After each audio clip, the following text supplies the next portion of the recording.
We're doing the mailbag segment here, folks, and this is going to be a fun one. I actually took a comment. It wasn't really a question from a Bears fan. I can't wait for you to see it, my response there.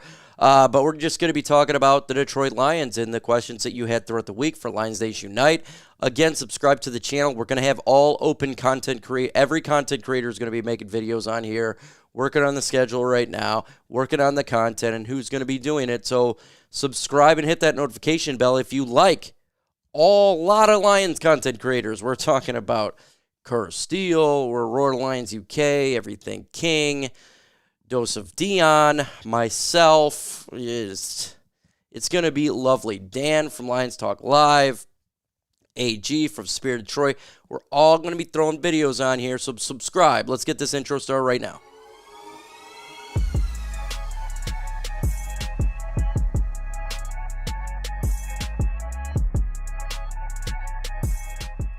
All right, folks, here, mailbag segment, as you all know, we just take the questions and give you my thoughts on this one. So let's go ahead and get this started here. I'm going to move over to about right here. Okay. For me to unblur here, it says, will Sam LaPorta have a sophomore slump? Do I think that Sam LaPorta is going to have a sophomore slump? I do not think he's going to have a sophomore slump at all. I think that he is going to continue to produce at a high level and even be better than last year. A lot of the players, defenses already knew that Sam LaPorta is a good player halfway through the season about that time, and even in the playoffs. And guess what? They couldn't stop Sam LaPorta. Why? Because he is very good route runner. And when he makes his cut, it is always going to be better than who's potentially covering him. We're talking about linebackers or nickel corners. He's just so good that it's hard to control that. It is something that he is just better than other people with, and that means unless he gets injured, he's going to continue to get open. He's going to continue to catch football. He's just a sound player. So, no, I don't think he's going to have a sophomore slump at all.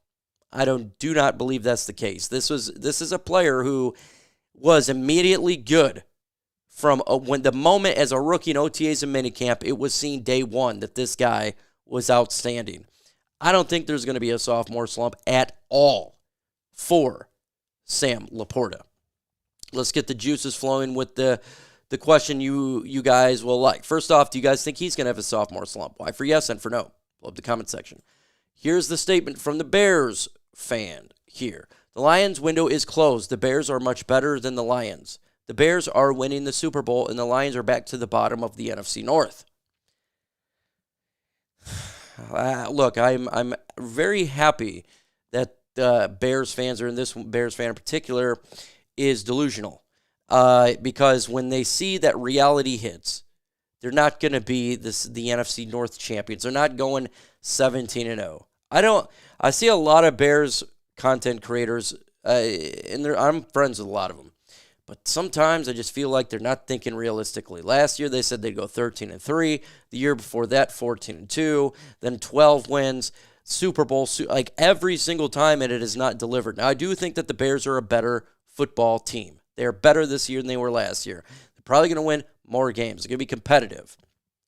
But for them to win the North, the Lions go to the fourth place in the NFC North, that's just ludicrous. Lions aren't going to fall off a cliff. They continue to have talent on this team, and the coaching staff is good. When you do that, they're going to win. That is what happens. The window is not closed. Whoever keeps saying that the Lions' window's closed is absolutely lying to you. If you know anything about the draft and how to build a roster, you know that it's all about finding talent in the draft, and you have the young players playing, and it saves you a roster when you get good players. All of that, and it's been through the draft, and Brad Holmes has done it, and he continues to be successful in the draft. Until he sucks at the draft, the Lions' window is going to always be open until he falls off a cliff in the draft. That's the truth. Lions' window is not closing, okay? And I'm not going to be cocky and say the Lions are the best team in the NFL for like 10 straight years. No, I think it's going to be difficult in the NFC North. A lot of good teams. The Packers are good, right? The Bears are better. We don't really know anything about the Vikings, but I do think the Lions are the most complete team into the bunch, and they're not going to fall off a cliff. So that's just a ludicrous statement.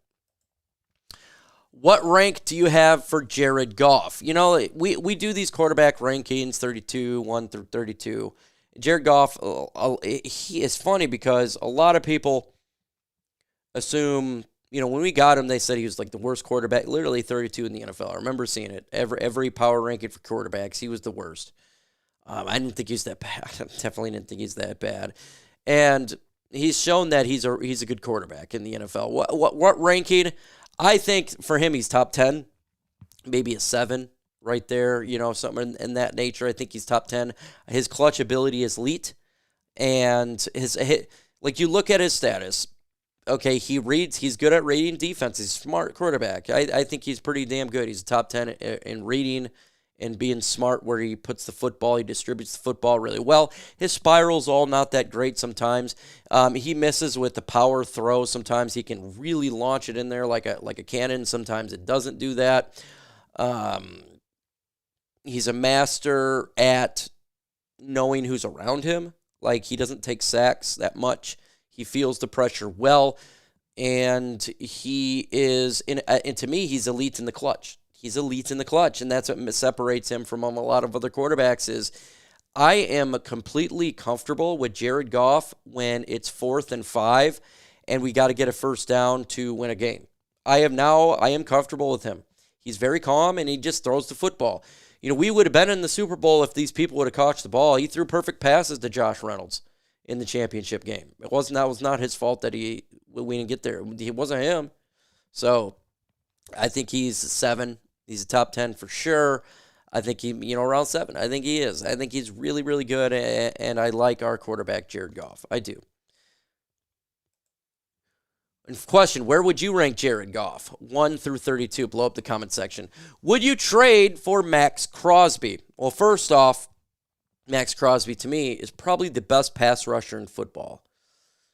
I think him and Nick Bosa are up there, and Maxx Crosby is really, really good if you watch him play. Would I love him on this team? Oh, my God. I think if we got Maxx Crosby, Lions winning the Super Bowl, right? But to get him, you have to give up multiple first-round picks, and you got to pay his salary.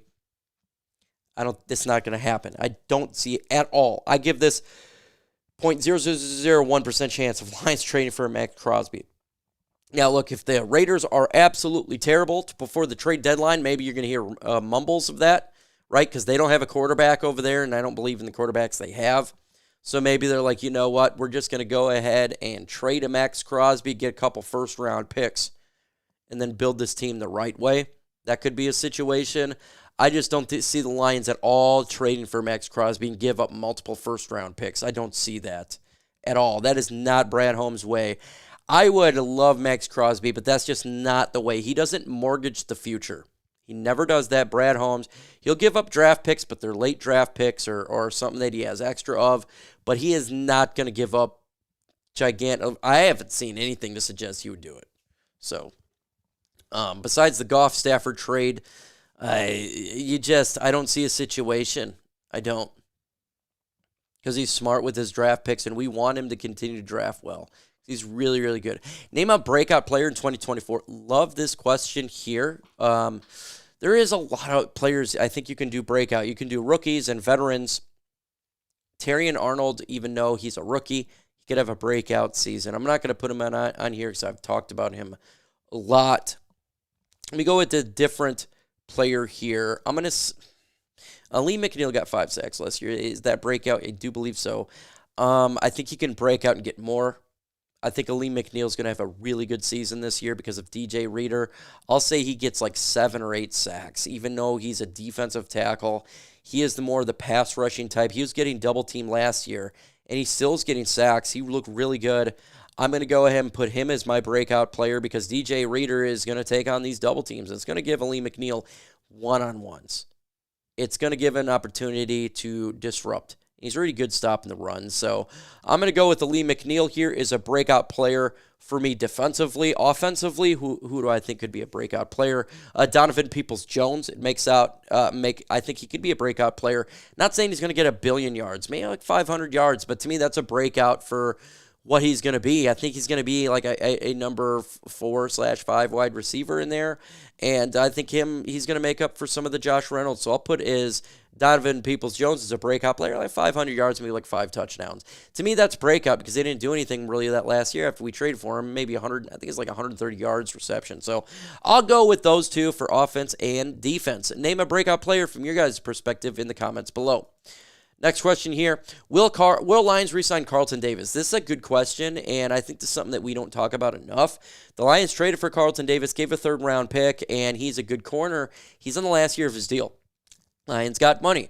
Here's the thing. I think that if he comes out here and does really well, I want the Detroit Lions to re-sign him. I do. I know we got Ennis Rakestraw. I know that. But we have been having problems with the corner position. If he comes in here, we gave up a third-round pick. Third-round pick's a high pick. So if he comes in here and blows it up, I have no problem re-signing Carlton Davis to a long-year deal because you got Terrion Arnold at this point, who's a rookie. So you can carry one of these guys with a bigger contract. And then after, this, if they did a 4-year deal with him or a 3-year deal, Ennis Rakestraw come in, and guess what? At that point, you got to repay Terrion Arnold a new contract when he's off his rookie deal. So I think that's the best. I would do it. If he comes out here and he shows that he's a really good corner, go ahead, lock Davis up so we would then have this. This is what we would have locked up, right? Because I think Alim McNeill is going to get locked up. Your defense, your studs on your defense for the long term, we're just going to go with certain players here. You'd have Aiden Hutchinson. He's a blue chipper. We got Alim McNeill. In my opinion, he's going to elevate himself to a blue chipper this year, right? So you got the defensive line. There's some good pieces there. At the linebacker position, Alex Anzalone's a good linebacker, and Davis, Derek Barnes, and obviously my guy whom we drafted at the 18th pick, really damn good, Jack Campbell. So one of these guys could, you got a really good players right there. And then the secondary turn, then you locked up Carlton Davis. So all 3 phases, you just have some sound players on this defense, and I think that's important to have sound all over the defense. The defense is the one that needs the help. If he does good, lock him up. What should the Lions do to upgrade the roster here? Wait right now. Wait till it's cut down to 53. Other teams, see who gets released. Instead of trading for a player, you potentially could sign a player that could be upgrade the roster. That's really it. For me right now, I don't think they're going to sign anybody until that, right? Or if they feel like a position gets, unless there's an injury or a significant one. Edge or wide receiver, you could wait till cut downs, right? So that's a way to do it. A trade deadline as well, but I'm not really, we don't know who's going to be good or bad at that point. We don't know what teams are going to be sellers or buyers. So right now, wait till the 53-man roster is done. In the upcoming videos, we're dropping videos every single day. It's going to be other content creators here very soon. Subscribe so you don't miss out on the latest Detroit Lions news and rumors. Adios.